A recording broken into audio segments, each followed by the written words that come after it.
you on media sociology of media audiences, and you survived. I'm co-director of the Centre with Martin Power and Aileen Delan. Fergal is part of our research centre, and the research centre is focused on popular culture in a very broad sense and popular music, and we are working with colleagues in music and in journalism and linguistics and so on, and it's a very exciting project overall to be involved in. So Fergal proposed talking to Alex, and when I heard that he was going to talk to Alex, I was immediately, convinced, because Abbeyfealegood in particular was really one of the most compelling pieces of film that I've seen in a very, very long time. So I'm really delighted this afternoon that we have Alex Fegan and we have him in conversation with Fergal on his work as a director. Thank you very much. Thank you. Thank you. Thank you. Thanks, Eoin. Just a tiny bit of background on Alex, first of all, as he sits here before me. Alex actually started his professional life in law, but in his spare time he was making some quite mad short films and a very interesting micro-budget sci-fi feature, Man-Made Men. I don't know what the other people in the law library were making of your hobbies, but there you go. But check that out on Man-Made Men from 2010. But then he veered strongly into the work for which he's best known, and that's documentaries that show the rituals and traditions of Irish life. The Irish Pub in 2013 was about the kind of rituals around our drinking emporiums that we're so famous for. Older Than Ireland was about being older than the current iteration of the Irish state and ageing. 2019's Abbeyfealegood, which Eoin mentions, was about a small town in County Limerick which has the most hairdressers per capita of anywhere in the country. Just such a cool hook and an interesting starting point. The Confessors in 2020 was about the particularities of the religious tradition of confession, and that was followed by the Irish Wedding and the Toy Shop most recently, also examining kind of specific Irish takes on kind of elemental human experience, play and getting married or whatever. So Alex has a style that's very much his own.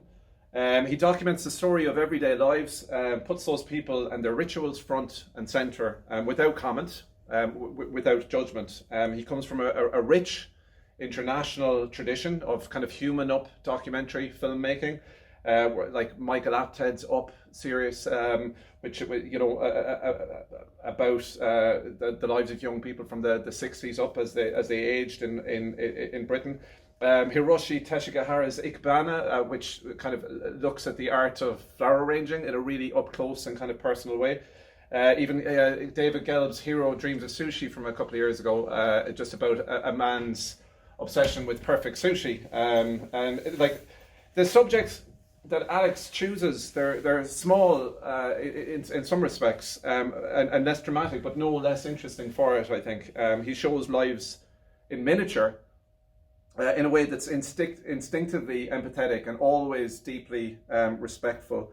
His work kind of highlights common shared experiences that make you feel good, to paraphrase that Abbeyfealegood title.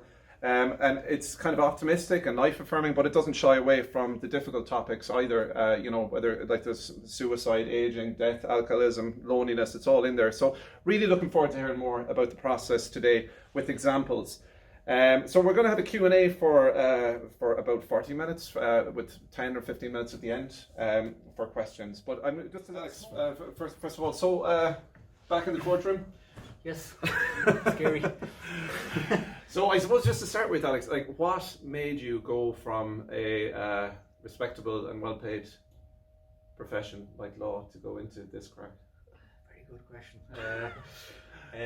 When I was very young, I used to do a lot of stop motion animation film with Lego toys, because I would try to get my brothers to act in the films that I was making, but they kept messing. So I decided I got into stop motion animation because I figured Lego toys wouldn't mess, and they've always got a smile on their face, so I'd be able to tell the stories with those. So I was just telling loads of stories in secondary school using animation to kind of tell those stories, and then kind of grew out of that and went into a different career, but just this love of storytelling just lingered, sadly. And then one day I was in the firm and just said, I'm going to take 3 months out, and never went back. What did mum and dad make of that? They're very supportive. Like starting out, you wouldn't have had much in terms of technical background or proficiency. You didn't have like formal training in filmmaking or at that time. But how did you get around that? Did you just go straight out there and start? Yeah. So just started making loads of mistakes. So I bought a camera, and that was the film Man-Made Men, which you refer to. And because at that point I thought, sure, I could write a script in a couple of weeks and then make a feature film in a couple of weeks. So I was that naive, and I thought, sure, I'll do all the filming myself and I'll do all the sound myself. I just thought, sure, why not?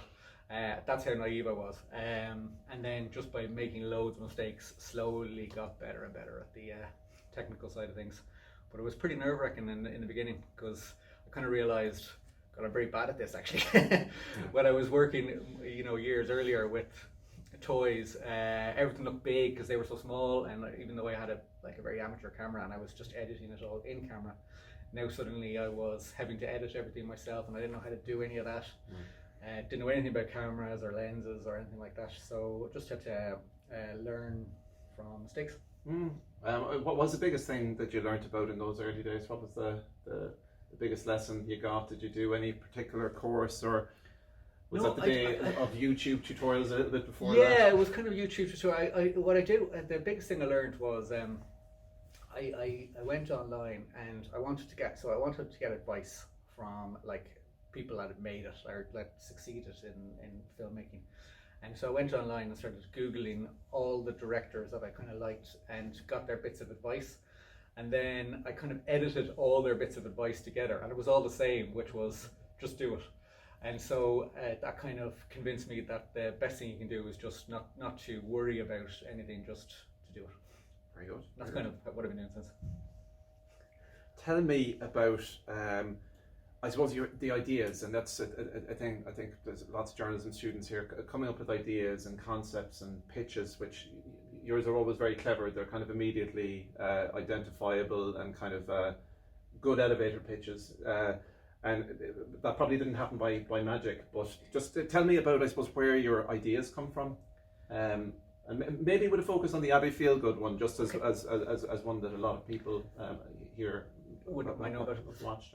So Abbeyfealegood, I suppose ideas, it's a bit of intuition, because most of the time when you have the initial idea, you don't really know whether it's going to work or not. So there's a bit of madness in it. So with Abbeyfealegood, I was living in Kerry at the time, and I was driving back and forward to Dublin, and I kept passing through this town and noticing all their barbers and hairdressers. There's just so many. I was going, what is the story with this town? And so I just had this feeling that there might be a bigger story, and as I was driving, just the sort of idea of it started to unfold as to what I would imagine the questions might be that I would ask the various barbers and hairdressers about why there's so many barbers and hairdressers in the town. And I don't know why, but you sort of get a sense that what you're trying to look for, I suppose, is the universal and the particular. So the particular is there's a load of barbers and hairdressers in Abbeyfeale, but the universal might be something a bit deeper. It might be something like maybe this town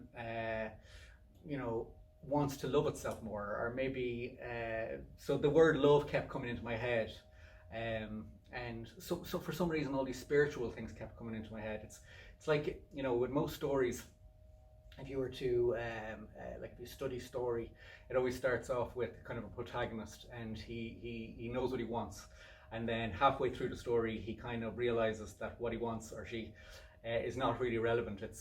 And normally it's at that point of crisis or failure, and then it's actually what they need is more important, and what they need is always something quite intangible.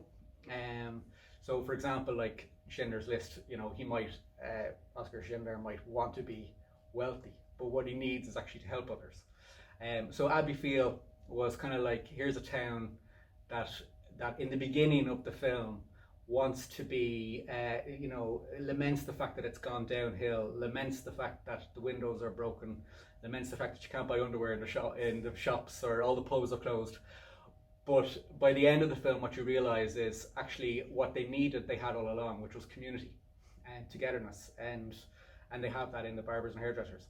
So it's, rather than looking at a protagonist changing, you're actually just following the change itself. So it becomes a lot more abstract, but if it works, it can be emotional. So in this particular clip, that man, the barber, was talking to that particular man who had just been telling a story about his son who had died in tragic circumstances. He committed suicide, and he spoke about it in a real raw and honest way. And Flurry the barber kind of stood back and listened. And so what we're trying to do here with the edit from here on is just to show that the particular story of this particular person can then be mirrored in a bigger story of the town. So it goes from the individual to the universal. So that's where this kind of segue. So I just, as an edit, that I'm kind of happy with. It's good to talk about that, is it? Ah, yeah, always is. I don't mind talking now, like, anyway, you know what I mean? Years ago it used to be. Yeah. You know, really. Yeah. You go back into the moment, that kind of thing. Then. Correct.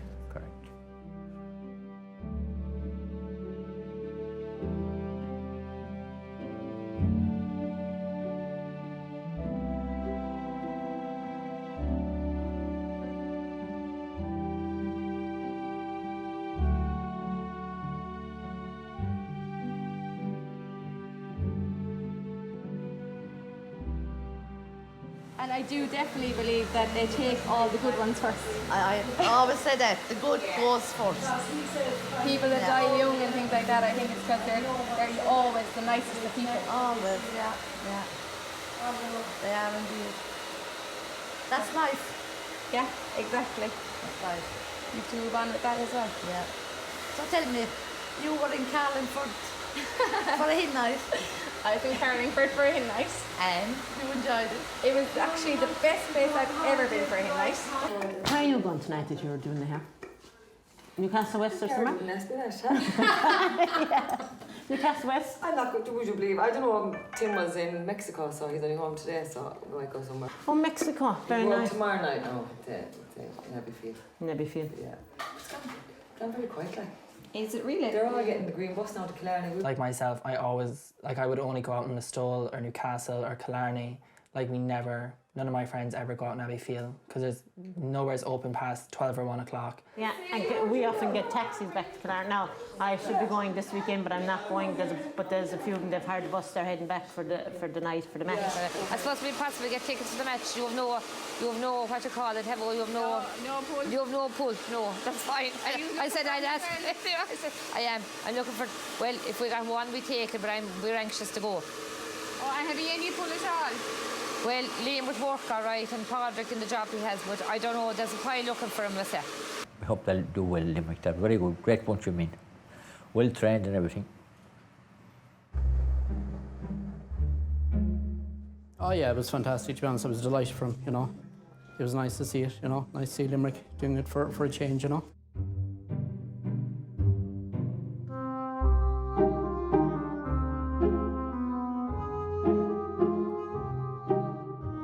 When everyone is in good form, the whole community, you can feel it in people.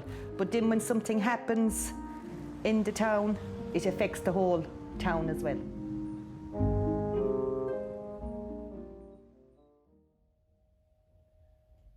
So the idea there was just to go from this very sad story of this man talking about his son who committed suicide to just showing that there's a bigger picture with the town, and so the conversation goes from nights out to the sporting event to everyone being happy at the sporting event to realising that actually a single bad thing in the town or a few bad things can actually affect the whole mood of the town.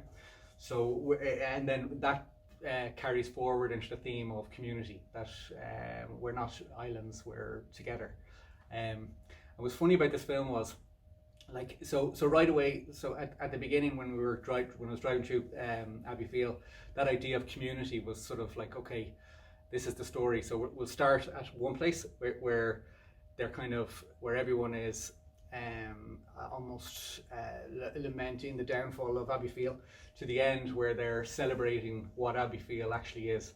And this film was released in the height of the pandemic, and when no one could, where community was sort of broken down all around us. And so as a result, it got a really big reaction, because people just, people just got that element of it, that theme of it, more than they would have otherwise, I think. Yeah, that's yeah, and again, it's just these layers of society that are kind of otherwise unnoticed. As in, why does my wife always want to go, like, spend so long in the hairdresser? Like, what is she doing? And you just get, you get a sense of like that thing that men don't see, the women's version of it, and vice versa. The chats that happen, etc. Alex, I just wanted to talk, like, your skill as an interviewer, and the thing is, in your films, we just see the outcome of the interview. We see the sound bites. You don't really see the lead up to it. Can you, how do you prepare for these types of interviews? How do you get people to kind of be so natural and elicit such kind of naturalistic responses from people? What's the secret there? Tell us. This is so weird, but actually the secret, in my opinion, is I don't prepare at all. I really don't. I know nothing about people that I interview before interviewing them. So with Abbeyfealegood was quite good, because the interviews could only be as long as the length of time it took for them to get their haircut. So I had to go in, ask them would they be interested in saying a few words, set up the camera and lights very, very quickly, and interview them. Maybe I might have 5-6 minutes with them, and that's it. And so what I try to do is throw out kind of very open, broad questions, and let them lead it, and then hopefully in the edit, then the story which you think will come out does, but that changes as well, and that's okay. So I throw out, say, like, what does the word love mean to you, or have you ever lost anybody? Stuff like that, questions like that, and talk to me about that. So it wouldn't be anything as anything more detailed than that. It would be a real short, open question, and let them. So it might be, I've lost somebody. Okay, tell me that story. And then they would open up about, in that case, he told a story about losing his son, or, and then, in that story, they might say something else, like, and I dream about him. And I go, okay, talking about the dreams. So the questions would be no longer than one sentence, and they'd be very open. I wouldn't they would never lead to a yes or no answer. Like, so what does God mean to you? Or that's much better than saying, or if you're trying to put words in my mouth or anything, people shut down. People are quite smart, and they know if they're being cajoled down a particular line of thinking. Whereas if it's coming from them entirely, then they're more likely to be truthful. Very good. I suppose just a couple of examples of interviews that again you sort of manage to, like, in those short little moments. I don't know how does he do it, but you get deeply kind of emotional little sound bites from people, and I just wanted to show an example, and maybe you could talk a little bit more about it. So this is the Well, so just a tiny bit of context. So this is from Older Than Ireland, where just the concept of the piece is people who were older than the Irish state. Right? Yeah, so everyone was 100 years of age or older. Yeah. It was actually one of the centenarians said, I said, how do you feel today? And he says, I feel older than Ireland. And I said, oh, that's a great title. And that's how that happened. It wasn't meant as anything political or anything. But that was the concept. We were coming to the 90th centenary of so this was 2015, and we were coming to the centenary of the 1916 Rising. So I thought it might be interesting to interview everyone born before that. So this is listen to this. So this is a segment. Just the lady is talking about her late husband, I think. Went to town along with him and came back without him. He dropped dead beside me now. And the children were here, the 5 of them. No, oh, that's it. No. And he would not go that day to the town, whatever we wanted. He wouldn't go without me. So I was with him until he died. Now, with him till he died. When she died, I died.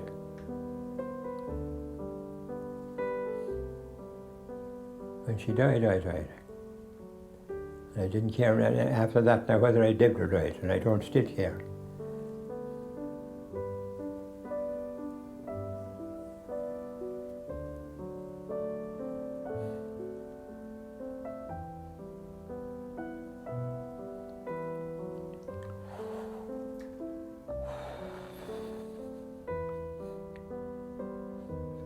What was she like? She was the nicest girl in town.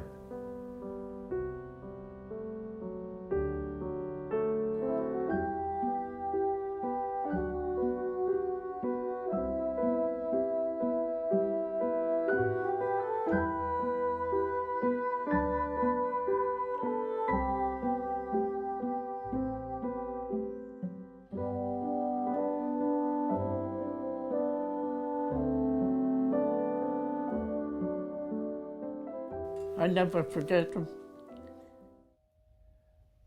So that was just the theme in Love again. Just it's very powerful, obviously, but more than that, the passing of time. So again, like this was a film by people over 100, so we wanted to kind of just tell that story of the passing of 100 years. And while that sequence in its place in the film towards the end is a lot more powerful than it is just watching it as standalone, because you're getting to know them, how they met, their wedding day, their first child. So the film kind of goes through from first kiss to all the way through, and then it's like the passing of their spouse and what that kind of means. And then one lady shortly after this says, "Sure, I don't even think I love my husband," and then it goes funny again. So try to get, but I suppose I think what's important there is when somebody is telling their story, is just never to interrupt. Like when somebody goes silent for a period, you're very tempted to kind of, change the subject or kind of come in and say, I don't know, you might just be tempted to ask another question. Whereas actually, it's often after they say their piece, then there's a silence, and then it's the second bit of speaking is where you get the real raw emotion. So just allowing those silences are so important, and that's probably the same for any kind of interviewing technique. I think just to know when to shut up.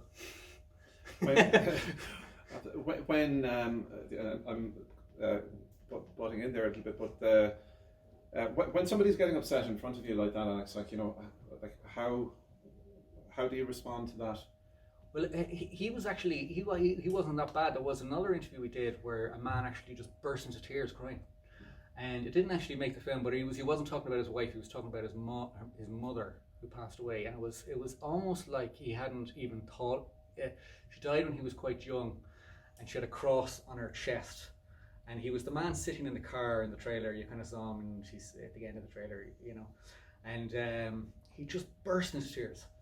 And I remember at the time thinking, "Oh my God, this is incredible," And I remember thinking, "Well, that will definitely be in the film," or but it didn't make the film because it was almost too raw to put in.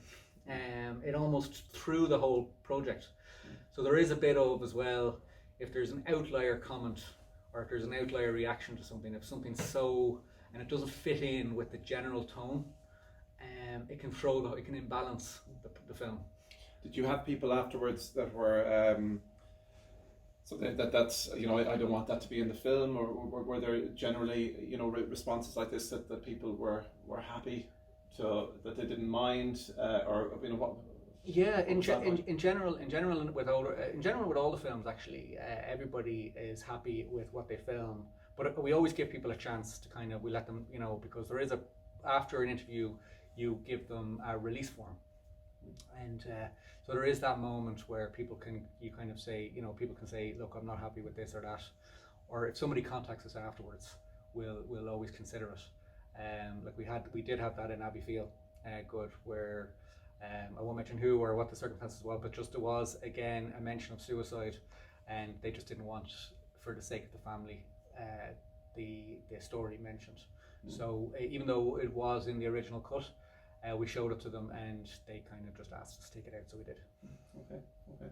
Okay. Well, one of the things you do very artfully, Alex, is something going from kind of deep tragedy to quite comic. You know, sometimes in the space of kind of a minute, it's or a couple of minutes. So just there's a lot of humour in the pieces you do, and I'm just going to show an example. I think this is from the Irish pub. Let's see here.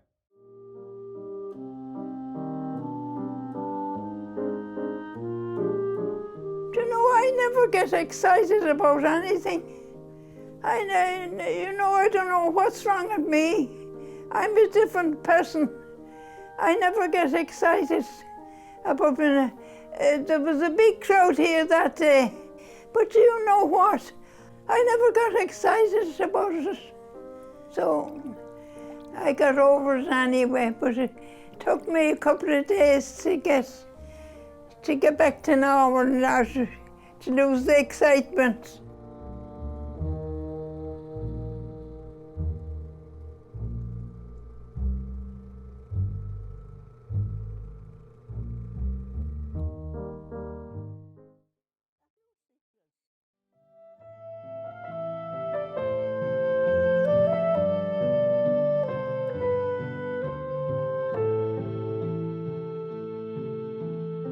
The strangers now normally get the brunt of me bad manners. But there was an American lady came in, and she went down to the ladies' toilet, and she came back up and complained about there was no lock on the toilet door.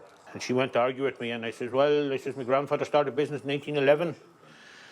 He says he passed away in the 40s. My father took over. He's retired now, passed on, and I'm here since. I says, and no one ever stole a shit out of it yet. So that was the last complaint I heard from that lady. In fact, it was the last word I heard from that lady. I've never seen her since. I don't know whether she took offence or not, but she went on about her business. Not that I've probably been seen in that much. I don't think she'd have been commuting from New York.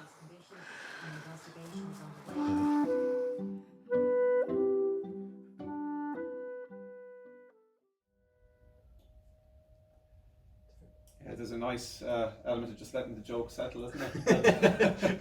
Like the lady on the chair there. So it's kind of like there's humour in what they say, and there's kind of the visual humour in terms of how it's shot. Yeah. I think humour is really important. Like, it's trying to get that balance, and it's always something that's just very conscious of. You don't want it to be flippant, but you want it to show that people are gas. People are very funny always. They always surprise. She was so out of it. She never gets excited, but she was the most excited person. Voice instead of at a pitch. Yeah, it was absolutely brilliant. And I think a lot, just even in terms of getting people to open up, your manner is very low key, Alex. It's kind of that's Alex generally quite smiley and kind of open, and you're good at getting people to relax. I don't. Maybe I don't know. Be more relaxed. Yeah. I don't know. I try to make people relax. I think all people are amazing. Like, that's just my own opinion. So we're doing a film at the moment about homelessness, and we're interviewing 30 people on the streets of Dublin, and it's amazing. You could talk to it doesn't matter who you talk to. If you unconditionally accept who they are for who they are, it's amazing how people just immediately become relaxed. And I have seen interviewers projecting an element of judgmental, even in their demeanour, you know, an impatience or whatever. And so they're not seeing the magnificence of the individual that is in front of them. And so you have to go in, I think, to every interview knowing that the person in front of them is their magnificent own creation. Like, so I don't cast at all. I just don't believe in casting, because that's basically saying that one person has a more quirky personality or a better personality, or funders are always like, what are you doing for casting, or who's your researcher for casting? And I just fundamentally disagree with that. I think everybody, doesn't matter who, you could sit in front of anybody, and if you treat them with that unconditional acceptance, they will, their personality will open up. That's just my own worldview. I think to segue back a little bit again, just that interview, and you talk about just letting things unfold in front of you, and it's I mean it's kind of one of the great examples of just where you kind of all I've heard from people where just not interrupting and letting things flow. I think we just got the Irish pub one, or we'll see, but just talk about that in action here. So this piece is the Irish pub, isn't it? Yeah, this is the Irish pub. Just I suppose the art of not interrupting and kind of seeing what unfolds. Sometimes that's unexpected, right? Yeah, exactly. Yeah. It's only for they have nowhere to go, but in the end, get around much anywhere. But I don't have it important to me, because they come down here and have a chat a few nights a week and have a drink. Very important for me, because I'm not interested in television. I'd be sitting at home looking at the wall. Yeah.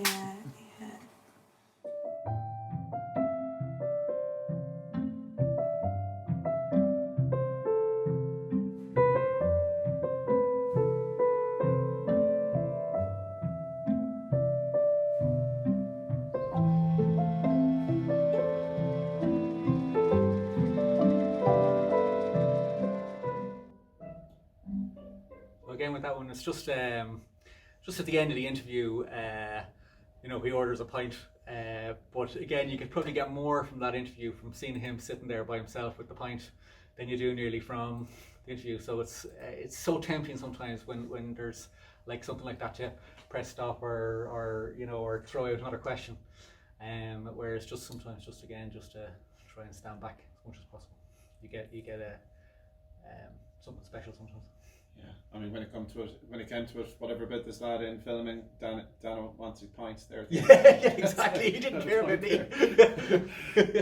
It's very good. And again, if I had arranged that interview, if I had, you know, arranged for Dano to be there and knew about Dano and he came in, you know, so that all the Irish pub was, most of the pubs were interviewed without them knowing I was coming. So I would turn up at their door and just say, look, I'm doing a documentary pub, can I just ask you a few questions now? Whereas if I rang them beforehand, they'd dress differently, they'd put on makeup, there'd be all sorts of things that just wouldn't happen. Whereas by just turning up and knowing nothing, like I had no idea that Dana, when I came in, she was standing there and she goes, oh, there's a man who comes in and he sits right there, is that okay? And I was like, that's brilliant. Whereas, you know, if I actually arranged film her with Dano, he probably wouldn't have turned up because he would have been nervous or whatever, and his whole demeanour would have been different. So sometimes you're better off just arriving. Kind of capturing something. For this type of documentary. Absolutely. Yeah. There was a piece that you did, Alex, and I'm not sure whether it had the level of popularity of the Irish pub or Abbeyfealegood or Old in Ireland, but it was actually very interesting, the depth you managed to go into this topic with it. And just talk to me about, I suppose we'll show the opening here, I suppose, and maybe we can talk a little bit about that, okay? So yeah. I suppose this is just a good example of setting the scene for a documentary with the opening. Yeah. I suppose you'll get the concept here pretty quickly.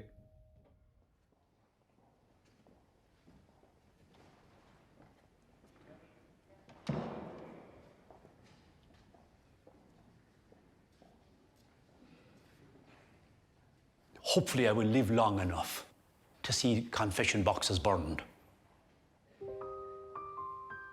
And I speak more particularly about Ireland because I think it evolved in Ireland in a way that was rather different from most other places. It became a traumatic, terrifying experience for many people. In so many ways, God was the optional extra. So much of it went back to hang-ups and guilt about sex. The sad aspect then is that so much else came out of this, whether we talk about Magdalene laundries or mother and baby homes.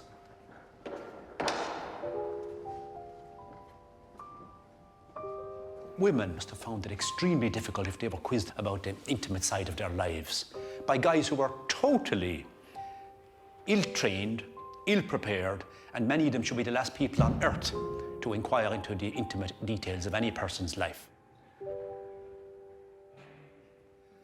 And I just hope that I didn't inflict too much harm on others.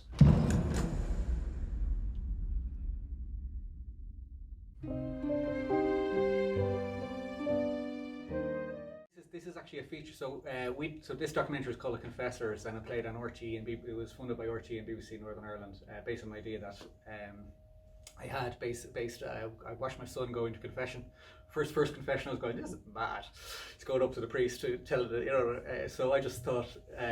But again, there's always something more, and the idea here was to talk to 15 priests who actually hear confessions, and to find out what this sacrament means to them, and then to see what comes from that. And actually, it became, in terms of how well it did, it was actually the highest ratings of any of the documentaries I did from RTÉ. So it got better ratings than all the rest of them. And it was a funny one because on Twitter, people started off going, "What is RTÉ doing funding this documentary about priests and confessions?" But as the film went on, the entire mood changed. And if you go online and look at it, #confessors, you can see just the entire, people went from going, okay, I see what's happening with this film. So it started off kind of looking as to what confession was supposed to be, and then kind of contrasted it with what it became, and then ultimately what it could be. But for me, actually, in my head, what I was trying to do was tell the story of institutions, how all institutions have a fundamental flaw, which is that they're run by people. And whereas if you were to take an institution, say like a big corporation like Amazon, it's very hard to compare where that institution in its current place versus its ideal, because its constitution or is invisible. Whereas with the church, it's that the ethos is not invisible. It's kind of like it's supposed to be following the rules of Jesus. And of course, it became the exact opposite. Here is this man who was all forgiving and prodigal sons and all that, whereas the church were very judgmental, and they were. So it was just a very good way from the inside to kind of say, hold on, this is what we're supposed to be, but look how far we went from that. So it could have been about any institution, but I just thought this would be a real obvious one because what their ideal would be is already so clearly documented. So there was a good bit of thinking into this one, and so the Sins of Ireland is the feature version of that RTÉ documentary, which is released it's going to be released in about 20 cinemas in the US next year. So and actually just the opening there, Alex, it's almost like this delayed drop where you have this voice and you kind of assume it's a victim of something throughout, and want to burn all of the confession boxes, and then at the end you only realise a minute in that it's a priest talking, Exactly. Kind of extraordinary thing. Yeah, so some of the priests were less liberal than others, but again, I wasn't going in. I wanted to get their story and see where they thought.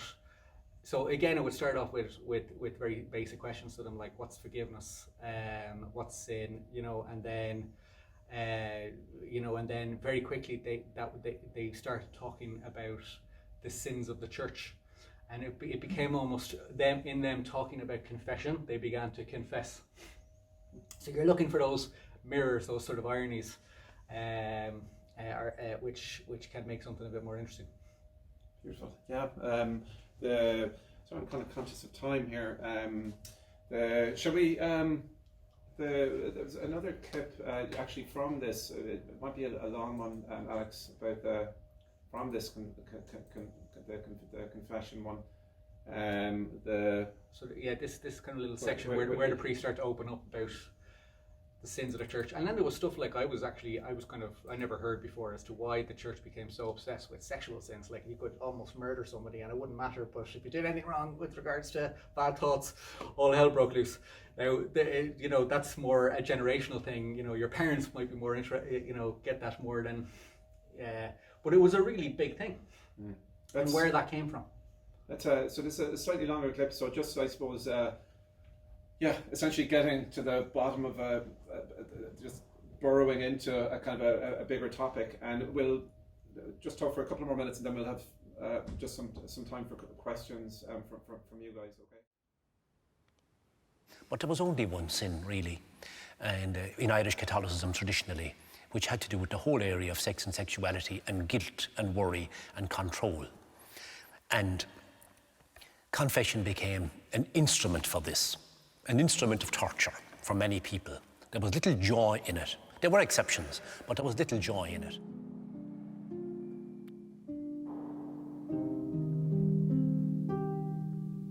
Oh, I was very careful to make sure that I heard what they were saying, and if anything came up about sexuality, that was the one that I zoned in on. And it put them under a lot of strain, but it put the priest under a lot of strain as well. I remember myself as a younger person you went along almost in dread. And above all, as you became a teenager and sexuality was becoming an issue in your life, inevitably you would be quizzed. And if you didn't mention, well, we'll be frank about it, masturbation one way or another, you could be certain, are you sure there isn't anything else? Of course, he knew there was something else, but almost always this had to find its way in. And indeed, other sins such as stealing the cookies and fighting with your friends and telling lies, they were padding to disguise the real sin.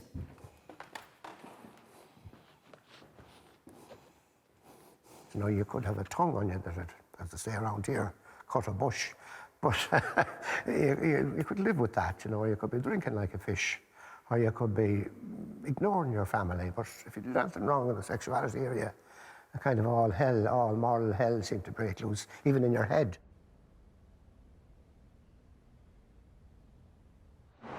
I believe, way back in the 16th, 17th century, the church was quite lax about a lot of the things that later became very serious. Like, for example, confession shouldn't be about asking this and asking that.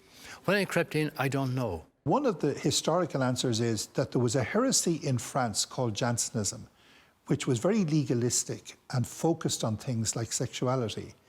And the theory is that some of the teachers that came to Maynooth during the French Revolution, or after the French Revolution, when the British set up the College of Maynooth, many of them were tainted with Jansenism, and that it came into Irish Catholicism like an infection, and that it really had a very detrimental effect.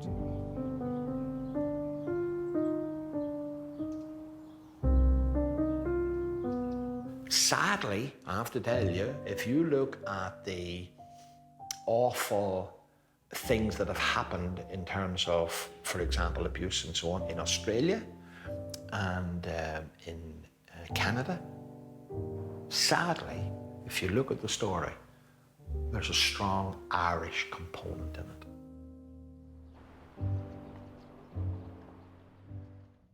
So again, the idea there was just to show how just an anomaly can just have the massive knock-on effects of so it's very easy again it's very easy just to judge an institution But it's a bit more. It's always more nuanced, and there's reasons for things, and there's causes and effects, and it's not. And even those are not so simplistic. The film tries to unravel that in a more mature way, move the story on than just the usual. Oh, they're all bastards. But it's from their point of view as opposed to a bunch of experts basically saying they're all bastards. They're actually saying, look, this is what it was supposed to be. This is why I'm in it, and this is what it became. This is why we're bastards. Yeah, this is what it became. Sorry, no, I'm not. I'm undercutting everything good that you did there, but there you go now. So you can hit your parents and grandparents up with that one. It's all because of Jansenism. Okay. So any questions from anybody about? Yes, Leah. How long would it take to film like 2 minutes footage? Like for example, in their pub, how long were you sitting down? Some were pretty impatient because they were running their pub, and I was turning up out of the blue. And so once or twice, at one pub there was kids all over the place, and I was like, "Look, it can be anything from 10 minutes to an hour. Obviously, you want to spend longer, because you'll get more. But sometimes you just don't have that, and so it can be quite short. So you're trying to get to the bottom of with the priests, they were obviously more interested in talking, so that you might spend at least an hour with each priest or 2 hours sometimes, some of them. But with stuff like Abbeyfealegood or the Irish Pub was a lot shorter. Do you tend to know when you've got your moment, Alex? Like, as in, is there sometimes stuff it's only when you watch back on it that it's like, oh God, that was a zinger of a line, or you tend to, oh, I've got what I need here? Yeah, sometimes, most of the time I think, oh God, I've got nothing. And then when I'm back, I'm like, oh, actually, that was quite good. Yeah. It's hard to know sometimes. Yeah. Any other questions? So, yes, back what there. do you find beneficial when approaching people? Often people are really quick to kind of shy away from a camera, so do you think that there's any tools that you use to kind of get them talking?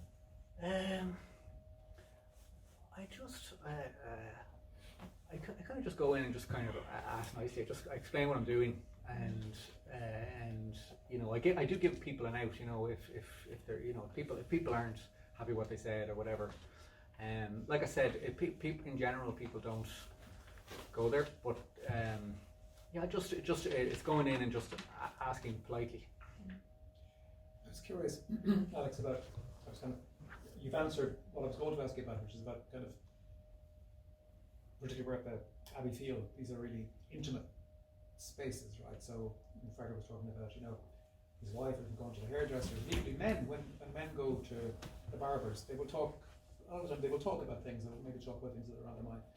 Because I was curious about how you went about filming that, but really my question is about, okay, so you went to different pubs, and you filmed there, and equally you dealt with people who were over 100 in different locations, but Abbeyfeale, I suppose, is a small town. It's compact. The shape of it's a bit like a lollipop. It's a straight line, and there's a circular bit at the top.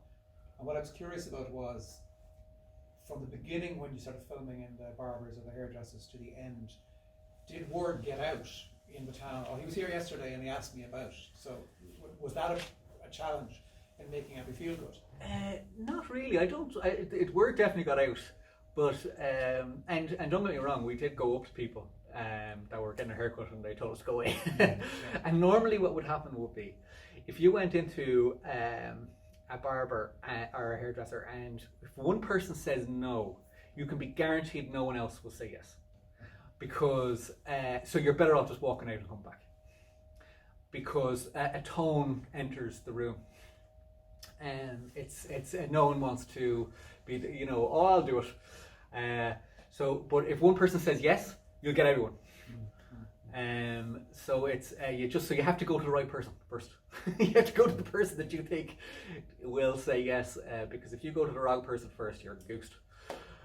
You might as well just leave, and which we did. So we don't hang around then, because you're just wasting your time. You just get out, go to the next, walk up the road into the next hairdresser or barber, and do the same thing.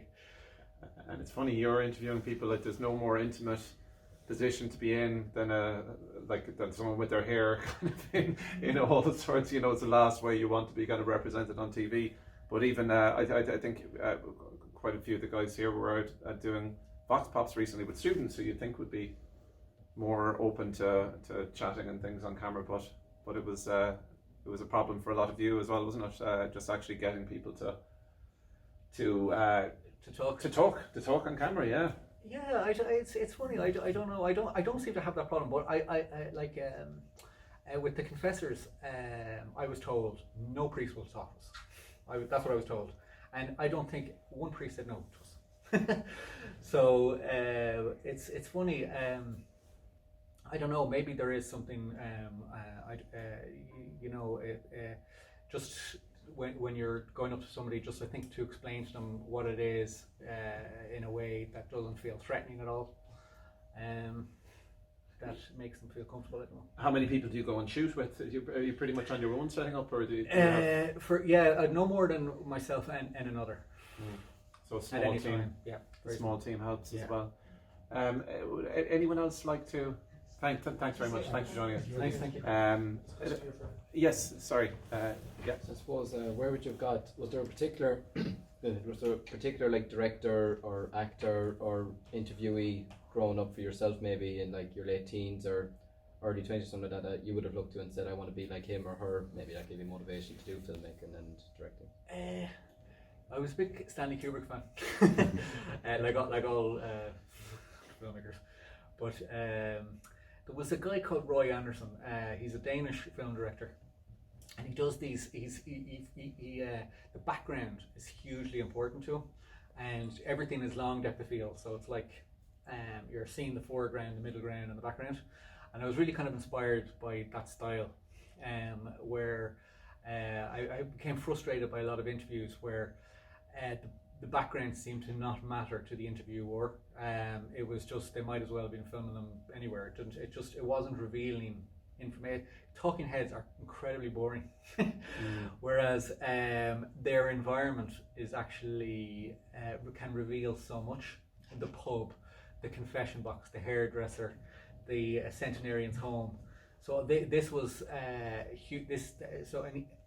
Roy Andersson really got that. Like, when he was, even though they're drama films, the background was informing so much about the people, the subjects in the film, and that would be something I'd be really conscious of. And something that's everywhere in your work is, see, often the subject is quite small in the frame, and there's it's very striking. It's nearly more important than the actual person, because you can tell more about the centenarian by their sitting room than by them. You know, you can tell more about maybe the priest by their confession books. I'm not sure, but it is revealing something. So especially for these ones that can breathe a little bit more. Again, a news report sometimes it's kind of bang bang bang in terms of talking heads. So yes. Has it always kind of been the human interest stories that appeal to you, or do you have any plans to do something a little more historical, a little bit bigger in the future? Yeah, I think so. Yeah, and we definitely touched on that with the confessors a bit, where we kind of looked at bigger subjects. There's a scale between the pub and then the centenarian.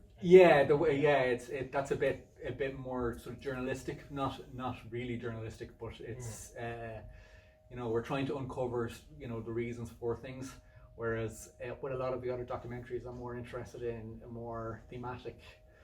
What does it mean to be 100, passing of time? What does that word love mean, or what does community mean? Those sort of thematic questions I'm more interested in than something more journalistic, so trying to look at the universal more than specific kind of journalistic issues. When you were starting, where did you post your videos, and how did RTE pick up on them, for example? With the Irish pub, actually, it's a good question, because with the Irish pub, I did that off my own bat. And I posted a trailer online on YouTube, and a distribution company saw that, and I don't know how they saw it, because it kind of was shared on social media at the Irish Pub. It was just a funny trailer, and they contacted me and said, what do you plan to do with this? And at the time I had actually planned to make a DVD and sell it abroad. I thought people in Ireland wouldn't have an interest in it, because it was so, you could go to your local pub anyway. But I showed them the film and they put it into cinemas in Ireland, and that was a real kind of surprise. And then that led to Older Than Ireland getting funded, and then that kind of opened doors then for broadcasters. Okay. Just one final question there. No, Thanks. I'd like the music in each piece. I thought it really added to the shots. Is that something you do in every documentary, or is it just? Yeah, so I've been working with the same composer now for 10 years, and he's just a very intelligent, with broadcasters, you're allowed, so if you're, say for an RT documentary, I'm allowed to use pretty much any music I want. They have it's an open license fee, so so I could use pretty much any song, but I still prefer to use work with this particular composer, because he's just got a very, he doesn't overshadow. You just don't want to make it all about the music. He just kind of keeps it subtle. Yeah, and he's just brilliant at that. Dennis Classy, his name. He's brilliant. Okay. All right, folks. I think that's everything. And thanks so much. It was just really interesting to. I suppose here, and it's interesting. Just a couple of times you mentioned, it's not journalistic, or it's not, respectable, or it's serious, hard journalism, but it absolutely is. In terms of it's like truth telling and authenticity, and it's there in abundance, and it's great to have a platform like this for the Centre for Popular Culture, etc. That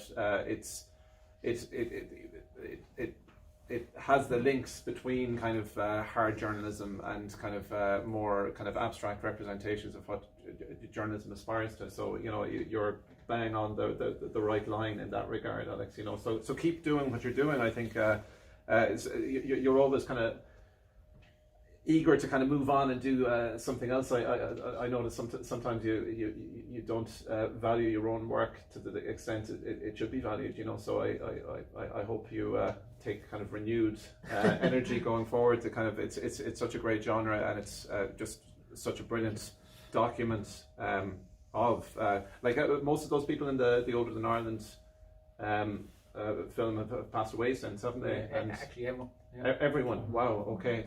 Sorry, it shouldn't be wow. That is 5 or 6 years ago now.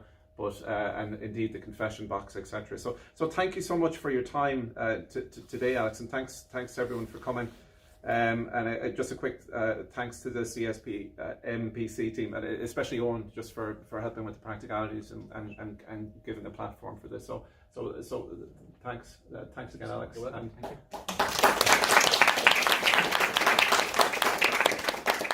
A pleasure.